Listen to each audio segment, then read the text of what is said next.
할렐루야. 우리 옆분들 한번 축복하십시다. 축복합니다. 사랑합니다.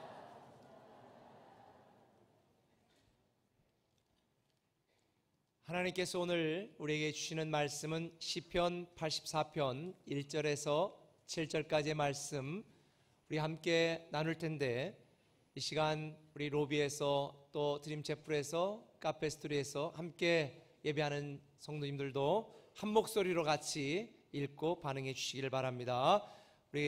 제가 먼저 읽습니다. 고라 자손의 시, 인도자를 따라 깃딧에 맞춘 노래. 만군의 여호와여, 주의 장막이 어찌 그리 사랑스러운지요. 내 영혼이 여호와의 궁정을 사모하여 쇠약하며 내 마음과 육체가 살아계시는 하나님께 부르짖나이다. 나의 왕, 나의 하나님, 만군의 여호와여, 주의 제단에서 참새도 제 집을 얻고 제비도 새끼둘 보금자리를 얻었나이다. 주의 집에 사는 자들은 복이 있나니 그들이 항상 주를 찬송하리이다. 주께 힘을 얻고 그 마음에 시온의 대로가 있는 자는 복이 있나이다. 그들이 눈물 골짜기로 지나갈 때에 그곳에 많은 샘이 있을 것이며 이른 비가 복을 채워 주나이다. 다 함께. 그들은 힘을 얻고 더 얻어 나아가 시온에서 하나님 앞에 각기 나타나리이다. 아멘. 계절의 여왕이라 불리는 이 5월 달이 되면 저는 살짝 스트레스를 받습니다. 왜냐하면 5월이 되면 성도들이 예배에 빠지는 분들이 종종 생기거든요. 5월 달에는 휴일이 많습니다. 지난 얼마인가도 우리 어린이날과 연계된 이 휴일에 많은 분들이 나들이도 가고 또 해외여행 간 분들도 있습니다. 이번 주에도 여러분이 해외에 좀 여행 다녀오겠습니다 라고 하시는 분들이 계셨는데, 석가탄신일과 이 징검다리 연휴인데 어떤 초등학교는 교장 선생님이 센스가 있으셔서 연휴에 쉬겠다 이렇게 해가지고 굉장히 긴 연휴가 되다 보니까 해외에 가시는 분들도 좀 많이 있는 것 같고, 또 나들이 가는 분들도 많은 것 같습니다. 이런 황금 연휴가 되면 여러분들은 어떤 생각이 드세요? 또 쉬어야 되나? 지겹다. 아마 이런 생각하는 분들은 없을 거예요. 돈이 좀 많았으면 좋겠다. 이런 때 또 연휴가 좀 더 길었으면 좋겠다. 그래서 가족들과 함께 어디론가 가고 좀 쉬고 삶의 여유를 즐기고 싶어하는 그런 마음을 가진 분들이 아마 대부분이지 않을까라는 생각을 하게 되어집니다. 오늘날 많은 사람들이 뷰티풀 라이프를 꿈꿉니다. 내가 갖고 싶은 거 갖고, 가고 싶은 데 가고, 또 하고 싶은 거 하는 이런 삶을 사람들은 꿈꿉니다. 그런 삶을 살기 위해서 여러분 정말 최선을 다해 일하시고 계시죠. 밤잠 못 자고 야근하는 분들도 있습니다. 아니면 한 방에 좀 내가 꿈꾸는 삶을 살아볼까 해서 복권에 목숨 거는 분들도 있을 것 같습니다. 저도 딱 한 번 사봤습니다. 제가 직접은 못 사고 우리 부교육자 시켜서 한 번 사볼까 재미삼아서 한 번은 해본 적이 있습니다. 역시 꽝이었습니다. 인생은 그렇게 사는 게 아닙니다. 여러분들은 어떤 삶이 아름다운 삶, 뷰티풀 라이프라고 생각하나요? 우리 세종시에 있는 근산 전원주택에 여러분 자리를 마련하고 오손도손 야채 뜯어 먹으며 또 그렇게 여유롭게 사는 것이 아름다운 삶이라고 생각하나요? 아니면 대출 없이 산 집에 고급스러운 인테리어로 마감을 하고 멋진 차, 또 여러분들이 여유가 있는 돈을 가지고 때때로 연휴마다 나들이나 여행을 가는 삶이 여러분 아름다운 삶이라고 생각하십니까? 인간적으로는 그런 삶이 사실 굉장히 아름다운 삶입니다. 뷰티풀 라이프입니다. 모든 사람이 꿈꿉니다.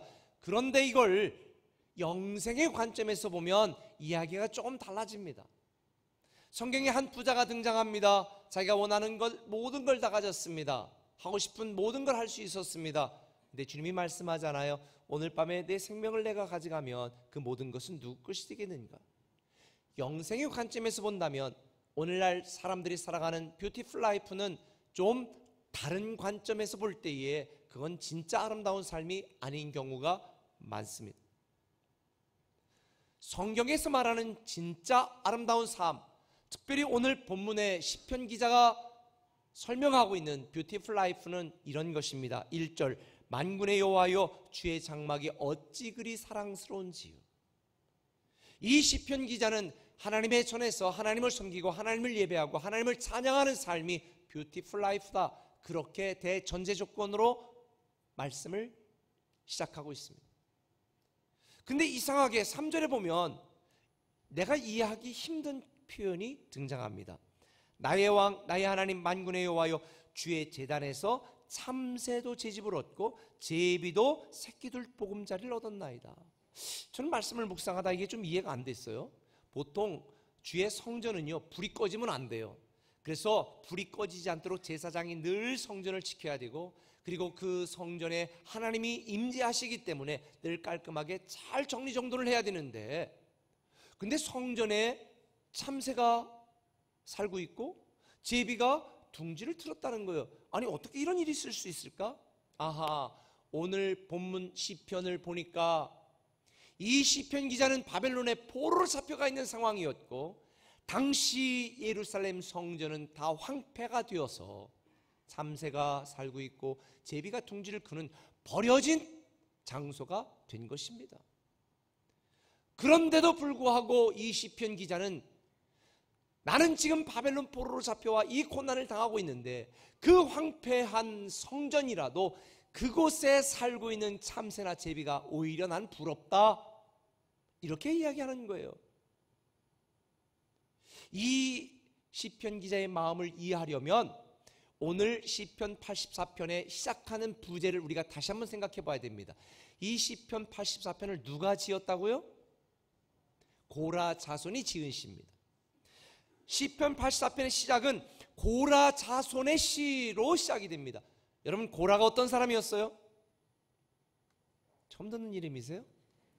이 고라라고 하는 사람은 출애굽 당시에 그 어려운 광야 생활을 견디지 못하고 차라리 애굽으로 돌아가자, 하나님이 너만 모세를 세웠냐, 모세를 대적하고 하나님께 원망하고 백성들을 선동하다가 하나님이 진노를 받아 멸망하고 죽어버린 사람이 고라입니다. 그 일당들이 다 멸망했거든요.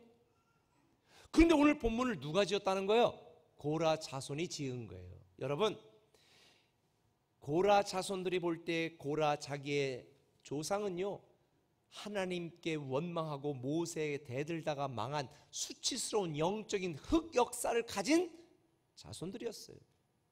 그런데 하나님께서는 이 하나님을 반역하고 망한 고라와 그 일당들, 그 당대에 하나님은 벌을 내리셨지만 그의 자손들에게 은혜를 베푸셔서 그래도 다시 시작하고 그래도 성전에 섬길 수 있는 기회를 주시고 은혜를 주셨어요. 그래서 고라의 세 자손 중에 한 명은 성전에 문지기로 일했고, 또 한 사람은 성전에서 요리사로 일했고, 또 한 사람은 성전에서 찬양하는 자로 섬길 수 있었으니, 이 고라 자손들의 입장에서 볼 때는 이런 자기 조상들의 죄에도 불구하고 대대로 죄를 묻지 않고 그래도 다시 시작하여 성전을 섬길 수 있는 은혜를 주신 하나님이 너무너무 고맙고 감사해. 날마다 하나님을 섬기고 성전 문지기로 있었지만 그들은 감사함이 넘쳤던 것입니다.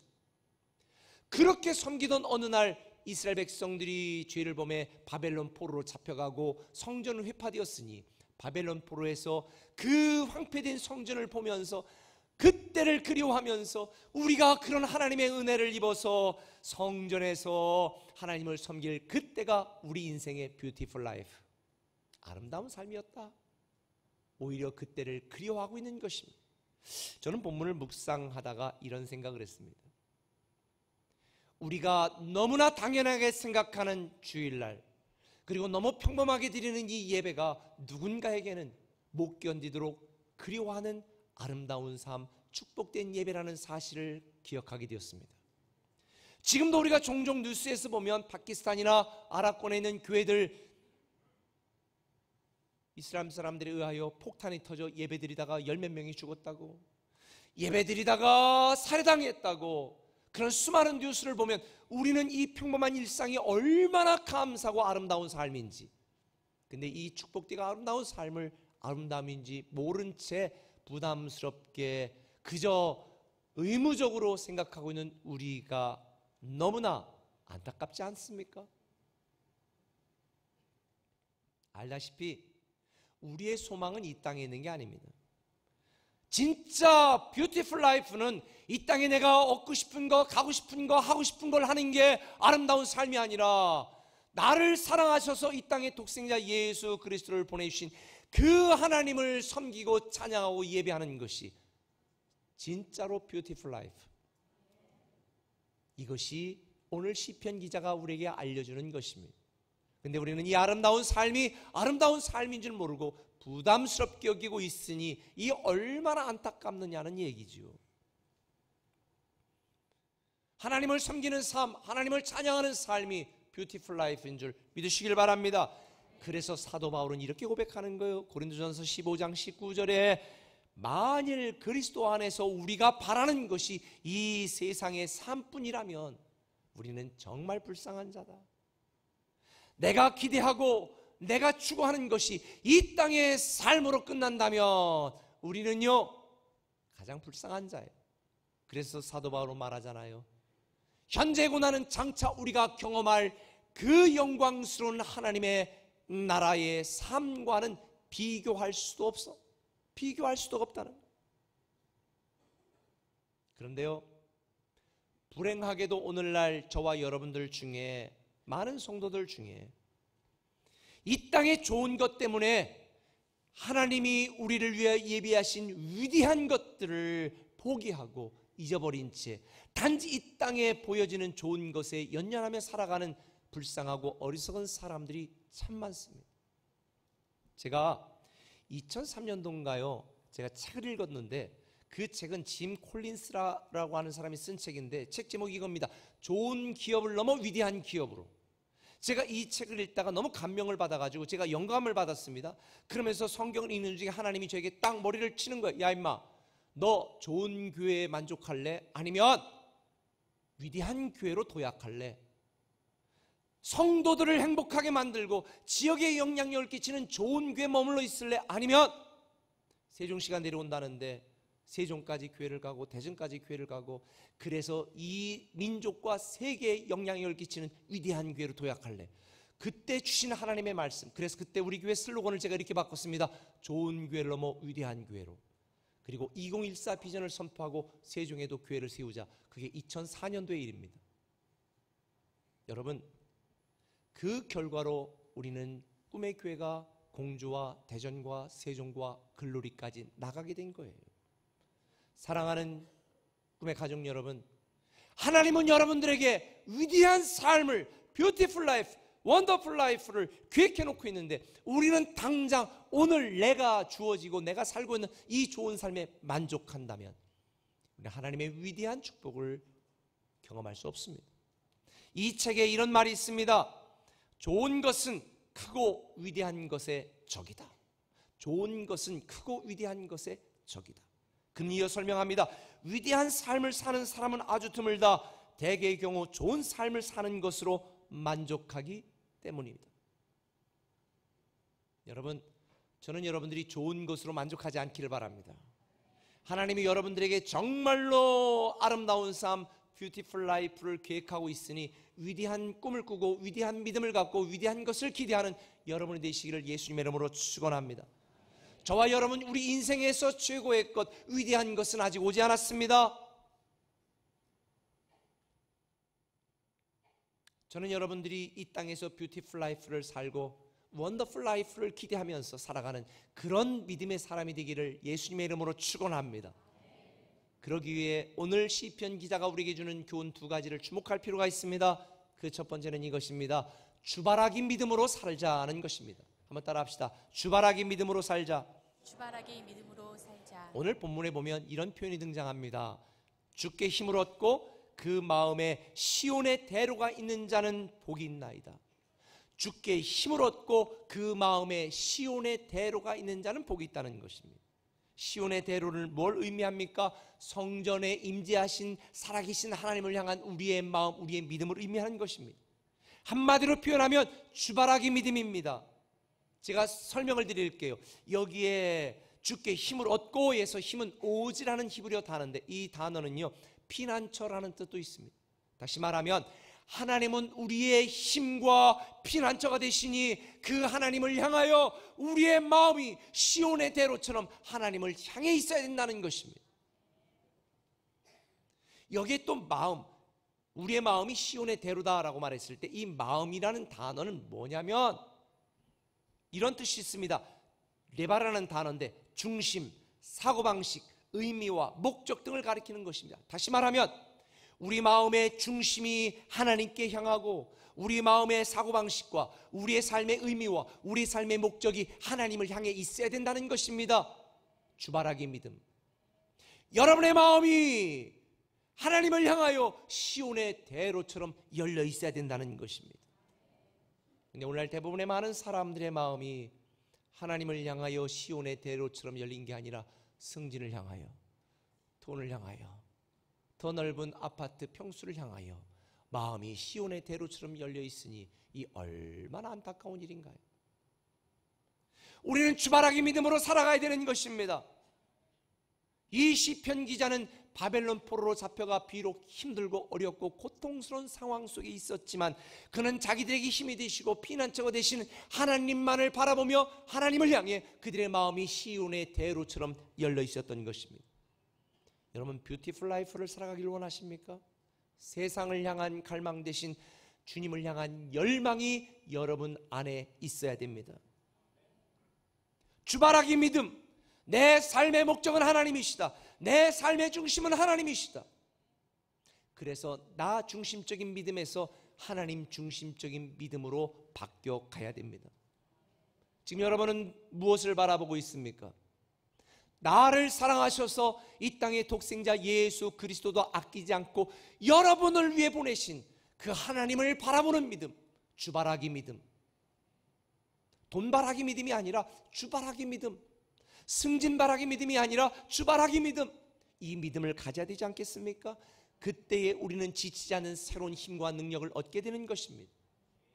이사야 40장 31절은 말합니다. 우리말 성경을 읽겠습니다. 같이 한번 읽을까요?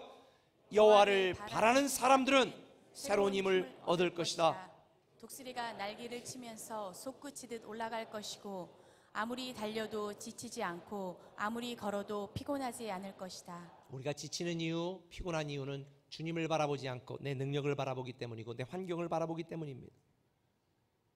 나를 사랑하시는 하나님, 나에게 힘을 주시고 나에게 피난처가 되신 하나님을 바라보면 우리는 지치지 않습니다. 피곤하지 않습니다.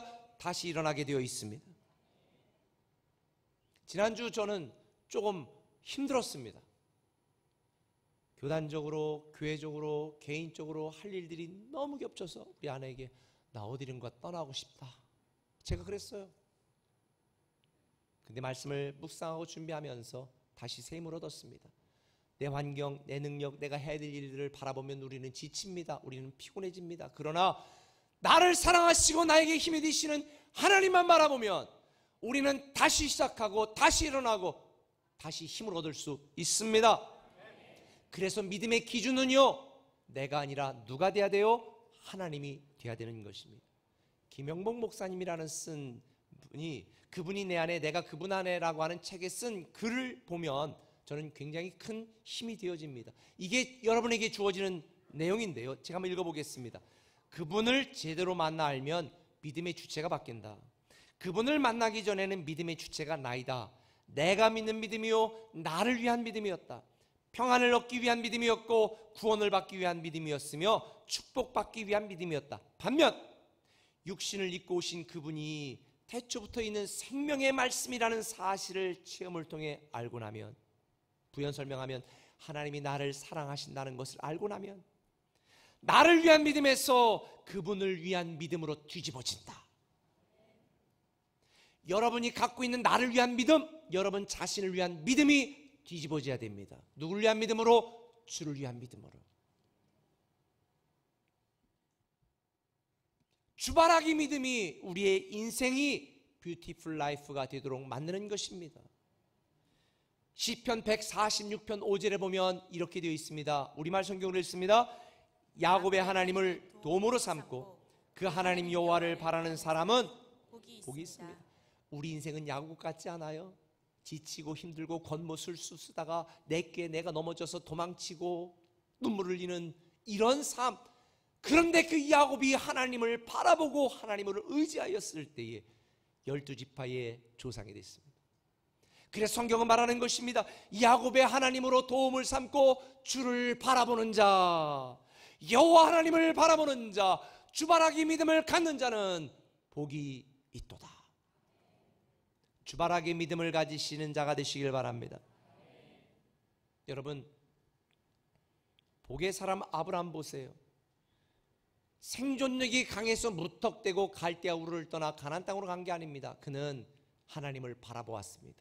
창세기 12장 1절에 내가 보여줄 땅으로 가라 하나님을 바라보았기 때문에 그는 갈대아 우르를 떠난 것입니다. 사라도 마찬가지입니다. 생물학적으로 애를 낳을 수 없습니다. 그런데 어떻게 잉태를 기다렸습니까? 미쁘시는 하나님을 바라보았습니다. 그리고 그는 이삭을 얻었습니다. 여러분, 허망한 것, 생명 없는 것, 세상의 것을 바라보지 마시고 이제 살아계신 하나님, 여러분을 사랑하셔서 독생자 예수 그리스도까지 아끼지 않고 보내신 하나님만 바라보시기 바랍니다. 할렐루야. 이 주바라기 믿음을 가져야 되는 거예요. 여러분, 믿음이라고 하는 거는요, 내가 믿고 싶은 걸 믿고 내가 하고 싶은 걸 믿고 내가 갖고 싶은 걸 믿는 게 아니에요. 뭘 믿는 거예요? 나를 사랑하시고 나에 대한 계획을 갖고 있으시고 나에게 말씀하시는 하나님을 믿는 거예요. 여러분이 갖고 싶고 하고 싶고 되고 싶은 걸 믿는 것은 신념에 불과합니다. 나를 사랑하셔서 아끼지 아니하시고 합력하여 선을 이루시는 하나님을 바라보는 것, 이것이 믿음입니다. 하나님의 계획을 믿고 하나님의 하실 일을 믿고 하나님이 정하신 뜻을 믿는 것이 믿음입니다. 그래서 믿음의 기준은 내가 아니라 하나님이 되어야 되는 겁니다. 이 하나님을 바라보는 주바라기 믿음, 이 주바라기 믿음이 여러분으로 하여금 뷰티풀 라이프를 넘어서 원더풀 라이프가 되게 만드실 줄 믿습니다. 그런데 여기서 한 가지, 주바라기 믿음을 갖는 것에 그쳐서는 안 돼요. 나 드리는 신앙을 가져야 됩니다. 한번 따라 합시다. 나 드리기 신앙을 갖자. 나 드리기 신앙으로. 나 드리기 신앙, 나 드리는 신앙. 오늘 본문을 보면은요, 4절에 이런 말이 있습니다. 주의 집에 사는 자들은 복이 있나니 그들이 항상 주를 찬송하리로다. 주의 집에 산다는 말의 의미가 뭘까요? 성전에서 산다는 의미가 뭘까요? 내 인생, 내 시간, 내 계획을 포기하고 나 자체를, 나 자신을 하나님께 드린다는 의미입니다. 다시 말하면 하나님께 나의 전부를 드리는 사람은 복이 있다는 것입니다. 나를 하나님께 드리면 하나님이 나를 챙기시기 때문입니다. 그래서 시편 기자는 주의 성전에서 한 날이 세상에서의 첫날보다 낫다고 고백할 수 있었던 것입니다. 저는 저와 여러분이 나를 하나님께 드리는 신앙으로 살기를 예수님의 이름으로 축원합니다.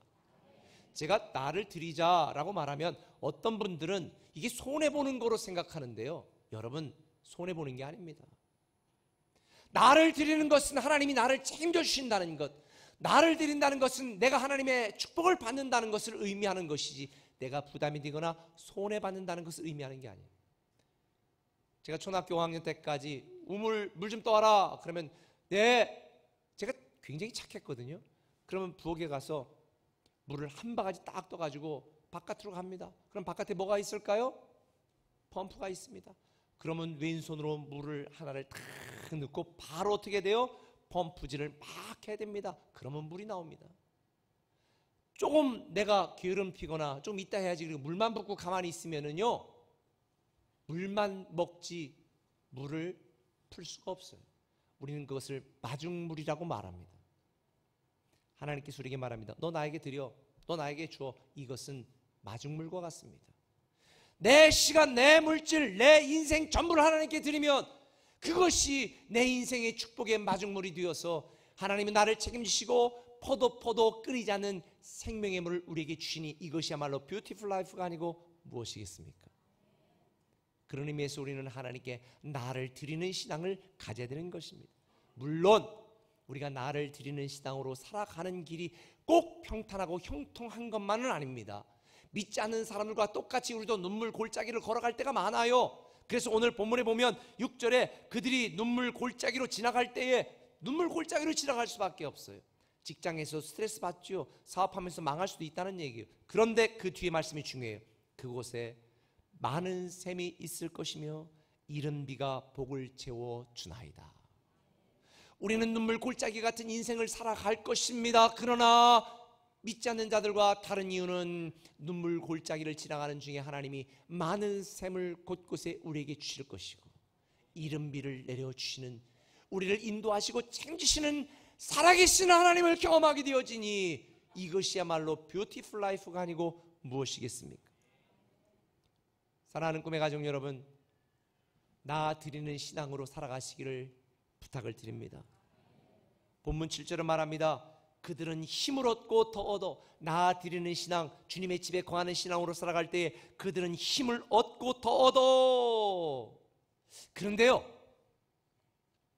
말씀을 제가 연구하다 보니까, 제가 이제 성경을 연구하다 보면 이 원어로도 보거든요. 신약은 헬라어, 구약은 히브리어로도 분석해보고 연구해보는데, 이 5절에 아까 여호와는 나의 힘과 피난처라고 하는 이 오지라는 단어와 똑같은 단어가 아니에요. 여기서는 이 7절에서 그들은 우리가 눈물 골짜기를 지나가도 우리가 하나님께 나를 드리는 하나님의 집에 거하는 신앙을 가지면 그들이 힘을 얻고 더 얻는다라고 말할 때 이 힘은요, 레바르라고 하는 단어예요. 아니, 하일이라고 하는 단어예요. 하일이라고 하는 단어.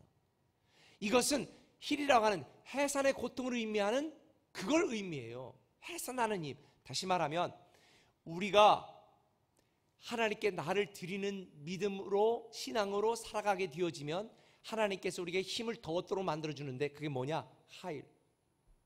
여러분, 여자분들 출산할 때 얼마나 힘들어요. 저도 애 낳을 때, 아내 옆에 있을 때 너무, 그때 같은 마음만 가지면요, 아내에게 못 해줄 게 없을 것 같아요, 세상에.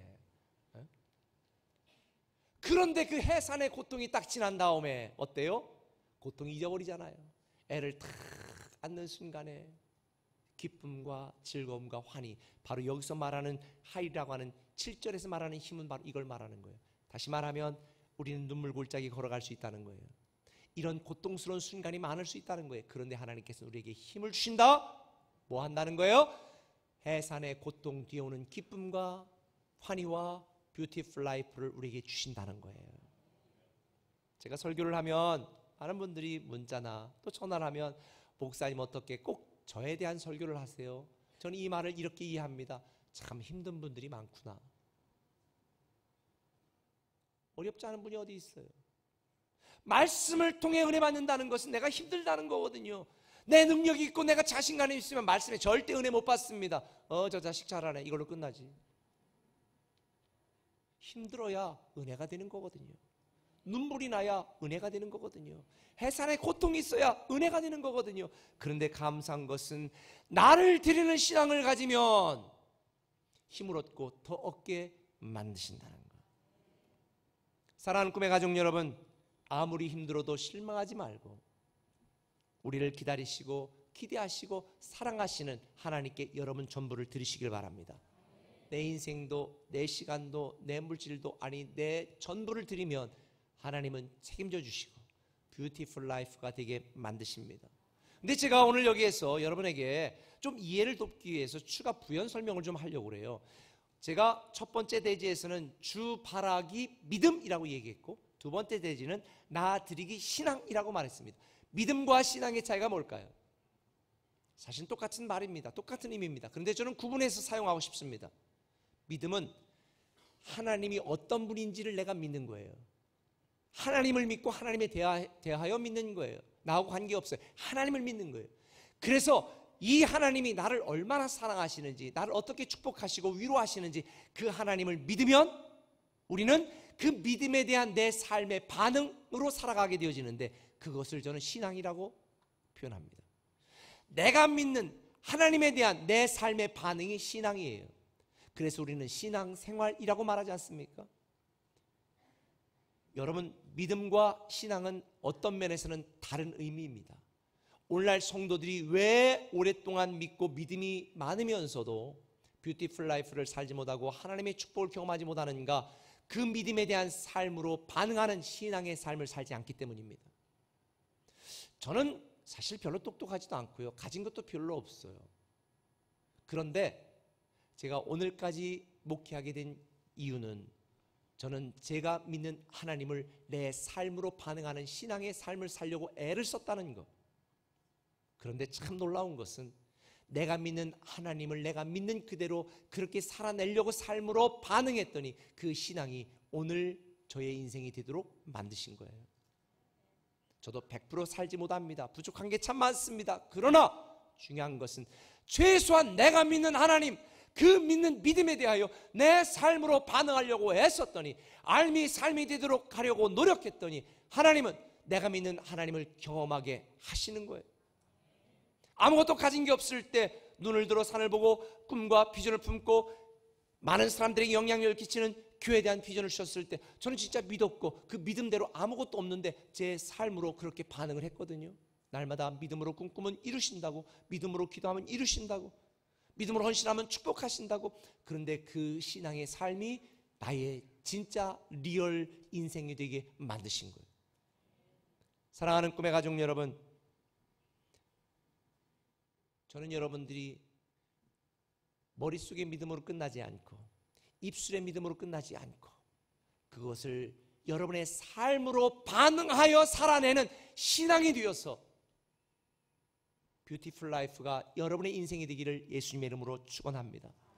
더 이상 하나님과 세상 사이에서 어떤 게 나에게 이익이 되는지 더 이상 저울질하지 마세요. 날 사랑하시는 하나님을 믿는 그 믿음이 있다면 주저하지 말고 나를 드리는 신앙으로 반응하세요. 요즘 성도들이 아브라함 같은 축복을 받기는 원하면서도 아브라함처럼 삶으로 반응하지 않습니다. 히브리서 11장 17절에 보면 아브라함은 시험을 받을 때에 믿음으로 이삭을 드렸으니, 믿음으로 이삭을 드렸어요. 어떻게? 이 믿음이 있었잖아요. 그렇죠? 다시 살리신다는 하나님에 대한 믿음, 그래서 드린 거예요. 그렇게 삶으로 반응한 거예요. 그래서 히브리서 11장 19절은 말합니다. 그가 하나님이 능히 이삭을 죽은 자 가운데서 다시 살리실 줄로 생각했기 때문에 그렇게 반응할 수 있었던 거예요.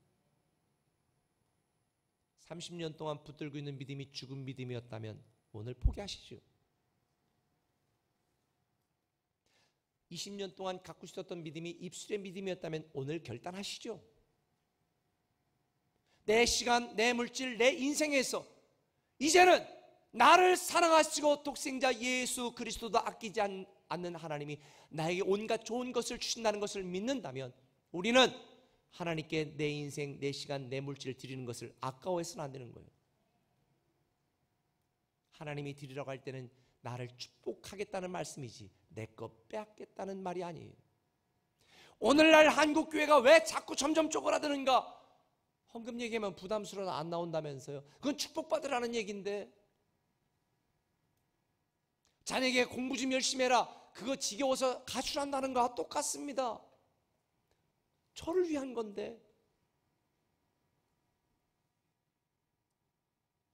오늘 저는 여러분들이 주 바라기 믿음으로, 그리고 나 드리기 신앙으로 살아가시는 여러분 되었으면 좋겠습니다.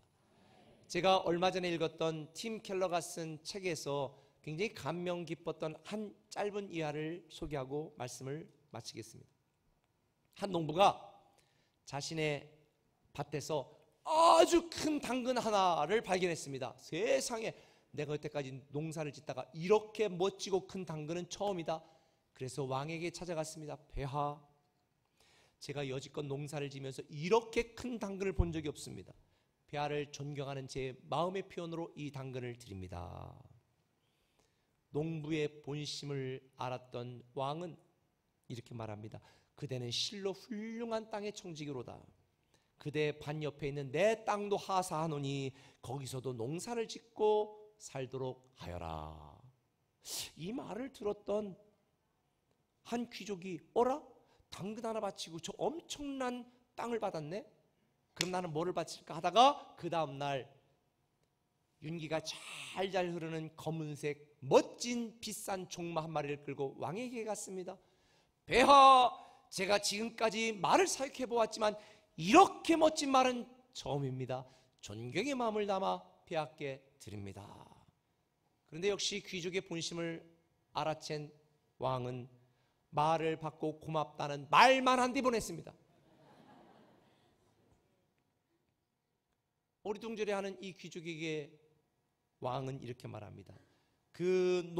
어제 농부는 나에게 당근을 나에게 주었지만 너는 오늘 그 말을 너 자신에게 주었다. 무슨 의미일까요? 농부는 정말로 왕을 사랑하여 존경의 마음을 담아 당근을 주었지만 이 귀족은 그 왕에게 뭔가를 더 얻어내려는 욕심으로 비싼 종말을 드린 것입니다. 오늘날 성도들이 하나님께 드리는 방식, 여러분 무엇을 드리고 있습니까? 이거 드리면 하나님이 더 축복하실까봐, 이렇게 헌신하면 하나님이 더 많은 걸 잘 되게 하실까봐 여러분 자신에게 바치는 것입니다. 하나님은 받은 적이 없습니다. 어떤 분은 11조 하다가도 목사 마음에 안 들면 딴 귀로 하는 분들도 계신 것 같아요. 여러분 자신에게 드리는 거지 하나님은 한 번도 받은 적이 없습니다. 여러분이 교회에 얼마나 많은 열심을 내도 정말 하나님께 드리는 건지 여러분 자신을 위해 드리는 건지 일하는 건지 그건 여러분만이 알겠죠. 여러분이 예배를 누구를 위해 드립니까? 예배 빠지면 벌 받을까 봐? 여러분 자신을 위하여 예배하는 것입니다. 왜 우리는 그토록 수없이 오랜 세월 신앙생활하고도 뷰티풀 라이프를 경험하지 못하는가? 나 자신을 위해 예배하고 나 자신을 위하여 드리고 나 자신을 위하여 헌신하기 때문에 저는 우리 꿈의 교회가 하나님께 드리고 하나님께 예배하고 하나님께 헌신하는 성도들로 가득 차기를 바랍니다. 나는 무익한 종이라 마땅히 할 일을 한 것뿐입니다 라고 하는 이 마음이 있다면 우리는 하나님께 드린 것입니다. 우리 마음속에 교만한 마음이 1이라도 있다면, 내가 하나님께 드리고도 의식되는 마음이 1이라도 있다면 우리는 우리 자신에게 드린 것입니다. 저는 지난주에 얘기한 것처럼 어버이날에 하나님께 감사하지 못했던 걸 회개하고 제가 하나님께 어버이날 감사 헌금을 드리면서 정말 나는 하나님의 은혜가 아니면 살 수 없는 존재다라는 걸 다시 한번 돌아보았습니다. 사랑하는 꿈의 가족 여러분, 주바라기 믿음으로 살아가시길 바랍니다. 나 드리기 신앙으로 반응하시기 바랍니다. 그러면 여러분의 인생은 이 땅에서나 하나님 나라에서 뷰티풀 라이프 아니 원더풀 라이프를 살게 될 줄 믿습니다. 기도합니다.